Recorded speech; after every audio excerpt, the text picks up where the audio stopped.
ሰላም ጤና ይስጥልን አድማጭ ተመልካቾቻችን እንደምን ዋላችሁ እንደምን አረፈዳችሁ እንደምን አመሻችሁ በያላችሁበት የሰዓት አቆጣጠር ዕለታዊ አበይት ጉዳዮች የተሰኘው ፕሮግራማችን አሁን ጀመረ።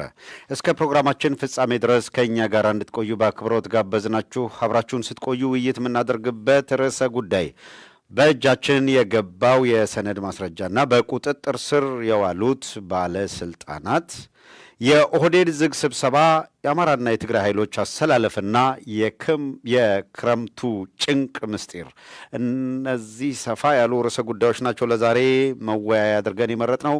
በእጃችን የገባው የሰነድ ማስረጃና በቁጥጥር ስር የዋሉት የባለስልጣናት ጉዳይ የሚል መረጃ አለን እናነሳለን። የኦህዴድ ዝግ ስብሰባ ምን አይነት ውሳኔዎች አሳለፈ፣ ምንድነው ወደ ዝግ ስብሰባ የወሰዳቸው የሚለውንም ማስረጃውን ይዘናል። አብራችሁን ስትቆዩ ትሰማላችሁ። የአማራና የትግራይ ኃይሎች አሰላለፍ የክረምቱ ጭንቅ ሚስጥር ምንድነው የሚለውን እናነሳለን። ከኦህዴድ ዝግ ስብሰባ ጋር የሚገናኝ ነው። ይሄ ክረምት ምን ይዞ እየመጣ ነው፣ ሁኔታዎች ወዴት እያመሩ ነው የሚለውን እናያለን። በነገራችን ላይ በዚህ የምርጫ የሚል ጨበራ ተስካር የጨበራ ምርጫቸውን አጠናቀናል ካሉ በኋላ ቀደም ሲል ከምርጫው በፊት ሲያካሂዱት የነበረውን እና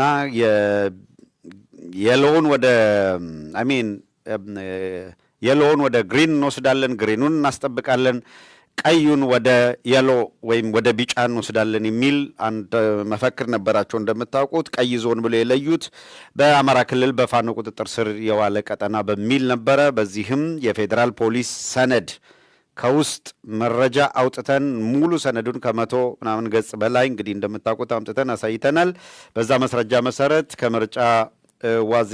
የምርጫ ዋዜማ አካባቢ ለአብይ አህመድ የፌዴራል ፖሊስ ባቀረበው ሪፖርት መሰረት በአማራ ክልል መከላከያ፣ ደህንነት፣ ፌዴራል ፖሊስ ቁጥጥር አለኝ በሚል በእርግጠኛነት ያቀረበው 50.6% ወይም በአጠቃላይ ከክልሉ ግማሽ ፐርሰንቱ ያክል እቆጣጠራለሁ በሚል የቀረበ ሪፖርት ነው። ያ ግን በፍጹም የቅጥፈት ሪፖርት እንደሆነና ከ30 እና ከ25% በላይ በክልሉ ላይ ቁጥጥር እንደሌላቸው አንስተን ነበረ። ይህንንም የኛ ያቀረብነውን የማስረጃ ትክክልነት በአስረጅነት የሚያሳዩ ሌሎች ሪፖርቶች ወጥተው ነበረ። እንደ ቢቢሲ፣ አጃንስ ፍራንስ ወዘተረፈ ያሉ ሚዲያዎች እንደ ሮይተርስ ያሉ ሚዲያዎች በሰሩት ዘገባና ትንታኔ የአብይ አህመድ አገዛዝ አብዛኛው እንቅስቃሴው ባህር ዳር እና ደሴ ከተማ ላይ የተወሰነ ወይም ባህር ዳር፣ ደብረ ብርሃን፣ ጎንደር፣ ደሴ እነዚህ ከዛ የወጣ እንዳልሆነ ሁኔታዎች ያመለክታሉ። በዞን ከተማዎች ላይ እንኳን በቂ ቁጥጥር እንደሌለው፣ ከዛ ውጭ ግን ከከተማ ውጭ አንዲትም ይሄ ነው የሚባል የወረዳ ወይም የወረዳ ከተማዎች፣ ቀበሌዎች ወዘተረፈ ዝር እንደማይል የፋኖ ኦፕሬሽን ቀጠናዎች ተብለው በስፋት ባለም አቀፍ ሚዲያዎች ጭምር የተሰራጩ መረጃዎች አመልክተዋል። ከምርጫ ከሚባለው ድራማ በፊት በሚደረግ ጦርነት ቀጠናውን እናስከብራለን የሚል እንቅስቃሴ ነበረ። ለዚያም ዝግጅት የተደረገበት ኦፕሬሽን አድርገዋል። በሁሉም አቅጣጫ በአራቱም ማዕዘን ሰፊ ዘመቻ አካሂደዋል። አንድ እርምጃ ወደፊት መሄድ አልቻሉም። እንደሚታወቀው ሲቪሊያኑ ላይ ጉዳት አድርሰዋል። ትምህርት ቤቶችን አውድመዋል። ጤና ጣቢያዎች ላይ፣ እነዚህ ተቋማት ላይ ያደረሱት ጉዳት ቀላል ነው ማለት አይቻልም። ነገር ግን በወታደራዊ እንቅስቃሴ ብልጫ ተይዞባቸው በሁሉም ቦታ ሙትና ቁስለኛ ምርኮኛም እየሆኑ እንደነበረ የሚታወቅ ነው። ይሄ በዝርዝር በማስረጃም የቀረበ ነው። ምን ያህል ሰራዊት አለቀ የሚለውም ጭምር። በምርጫ ማግስት ምርጫ አሸንፈናል ባሉ ማግስት ደግሞ በጣም አጣዳፊ የሆነ በጣም እልህ አስጨራሽ የጦርነት እንቅስቃሴ ውስጥ ገብተዋል። የዚህ የጦርነት ዓላማ ምንድን ነው የሚለው እንነግራችኋለን። የትግራይና የአማራ ኃይሎች አካባቢ ያለው አሰላለፍ የካድሮች ትርምስና ጭንቀት ምንድን ነው? ምን የወለደው ነው? መጪው ክረምት ምን ይዞ ሊመጣ ነው የሚል ስጋት ነው ያለው። ኦህዴድ ለምንድን ነው እንደዚህ በዝግ ስብሰባ ተቀምጦ መጨነቅ የጀመረው? እኛ መረጃውን ማቅረብ ነው ለእናንተ አድማጮች። አብራችሁን ስለምትሆኑ ሁልጊዜ ምስጋናችን ልባዊ ነው።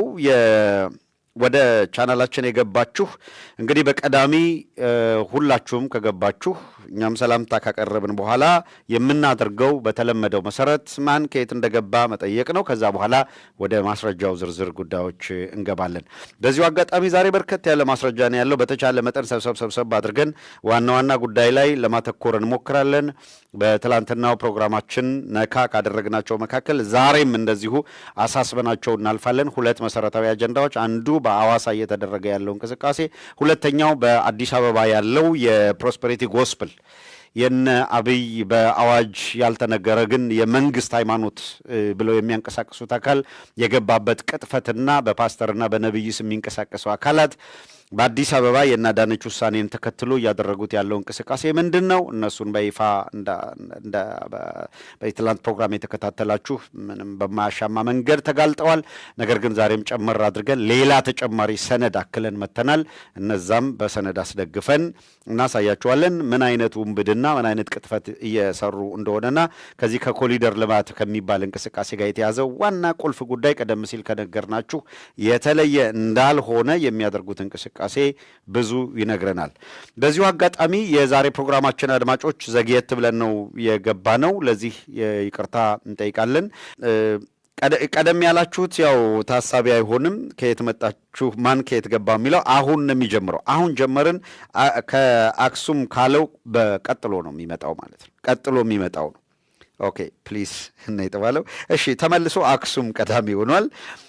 ከዛ ታዴ ማንጁስ ከአስኮ ከደሴ ከአልጋውራሽ ግቢ አካባቢ ብለዋል። ከአክሱም ከዝናሽ ሳሎን ብለዋል። አንዱ ከንጉሳዊ ሳሎን ውስጥ ብለዋል። ከፊትበር ወይም ሸራተን አካባቢ የገባለ ፍሮም ግሬት ብሪትን የገቡ አሉ። እናመሰግናችኋለን።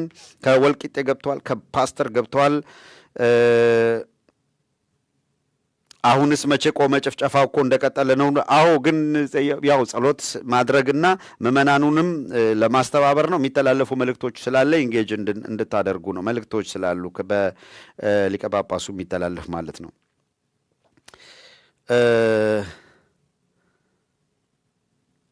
አዲስ አበባ ላይ እሺ እንደ መረጃ እያቀረባችሁ ነው ያሉት። የቀረውን ከሲቪል ሰርቪሱ ሊጠርጉት ነው የሚላለ እናነሳላችኋለን። ዛሬ እሱም በሚመለከት ትንሽ ጥብቅ ነው። ጥሩ መረጃዎች ለማደራጀት የምንችለውን ያህል የጥረት እያደረግን ነው። ከሰገነቱ ከማማው ላይ እየተከታተላችሁ ነው።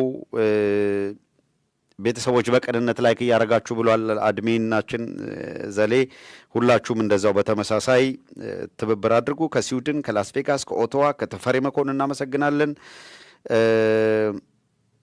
ደብርሽ ነኝ ብሏል። ከጀርመን ከማርስ ሚላለሽ፣ ከመቀሌ፣ ከደንበጫ፣ ከላስ ቬጋስ ገብተዋል። እናመሰግናለን። ከአያት 49 ከስማዳ ጎንደር ገብተናል ብለዋል። እናመሰግናለን። ከደብረ ብርሃን እሺ ከቦስተን ገብተናል ብለዋል። እናመሰግናለን። ከአትላንታ የገቡ እናመሰግናለን። ከቺካጎ ብሩክና ቤተሰቡ እንደተለመደው ከኦቶዋ ከአያት 49 ገብተናል ብሏል። አያት 49 እዚህም ዛሬ አንዱም የምናነሳው መረጃ ከእሱም ጋር የተገናኘ ነው፣ እናነሳለን።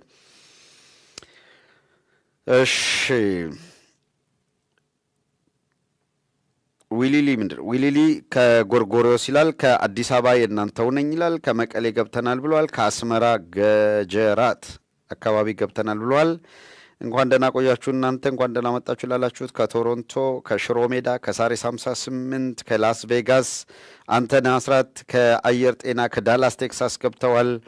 ከቶኪዮ ጃፓን ገብተዋል።